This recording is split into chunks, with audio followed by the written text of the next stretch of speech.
بسم اللہ الرحمن الرحیم۔ سامان سے لدا ہوا ایک بحری جہاز سفر پر تھا کہ تیز ہواؤں کی وجہ سے وہ الٹنے لگا۔ قریب تھا کہ جہاز ڈوب جاتا۔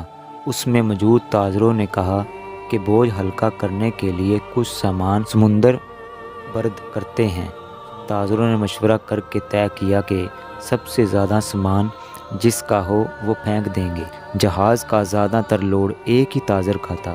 اس نے اعتراض کیا کہ صرف میرا سامان کیوں، سب کے مال میں سے تھوڑا تھوڑا پھینک دیتے ہیں۔ انہوں نے زبردستی اس نے تاجر کو سامان سمیت سمندر میں پھینک دیا۔ قدرت کی شان کے سمندر کی موجیں اس کے ساتھ کھیلنے لگی۔ اسے اپنی ہلاکت کا یقین ہو گیا۔ جب ہوش آیا تو کیا دیکھتا ہے کہ لہروں نے اسے ساحل پر پھینک دیا ہے۔ یہ ایک غیر آباد جزیرہ تھا۔ جان بچانے پر اس نے رب کا شکر ادا کیا، اپنی سانس بحال کی، وہاں پڑی لکڑیوں کو جمع کر کے سر چھپانے کے لیے ایک جھونپڑی سی بنائی۔ اگلے روز اسے کچھ خرگوش بھی نظر آئے، ان کا شکار کر کے گزر بسر کرتا رہا۔ ایک دن ایسا ہوا کہ وہ کھانا پکا رہا تھا کہ اس کی جھونپڑی کو آگ لگ گئی۔ اس نے بہت کوشش کی مگر آگ پر قابو نہ پا سکا۔ اس نے زور سے پکارنا شروع کیا، تو نے مجھے سمندر میں پھینک دیا، میرا سارا سامان غرق ہو گیا، اب یہی جھونپڑی تھی میری کل کائنات، اسے بھی جلا کر راکھ کر دیا، اب میں کیا کروں؟ یہ شکوہ کر کے وہ خالی پیٹ سو گیا۔ صبح جاگا تو عجیب منظر تھا۔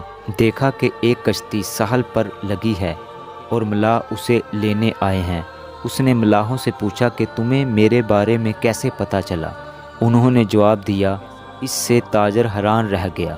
ملاحوں نے کہا کہ ہمیں پتہ تھا کہ یہ جزیرہ غیر آباد ہے، لیکن دور سے دھواں اٹھتا ہوا نظر آیا تو سمجھے شاید کوئی یہاں پھنسا ہوا ہے جسے بچانا چاہیے، اس لیے ہم تمہارے پاس آئے۔ پھر تاجر نے اپنا پورا قصہ سنایا تو ملاحوں نے یہ کہہ کر اسے مزید حیران کر دیا، جس جہاز سے تمہیں سمندر میں پھینکا گیا وہ آگے جا کر غرق ہو گیا۔ یہ سن کر تاجر سجدے میں گر گیا، رب کا شکر ادا کرنے لگا اور کہا کہ پاک ہے وہ ذات جس نے مجھے بچانے کے لیے تاجروں کے ہاتھوں سمندر میں پھنکوایا۔ اپنے بندوں کے بارے میں وہی زیادہ جاننے والا ہے۔ سبق: حالات جیسے بھی سخت ہو جائیں، اللہ کی رحمت سے مایوس نہ ہوں، ہر حال میں اپنے رب پر بھروسہ رکھیں۔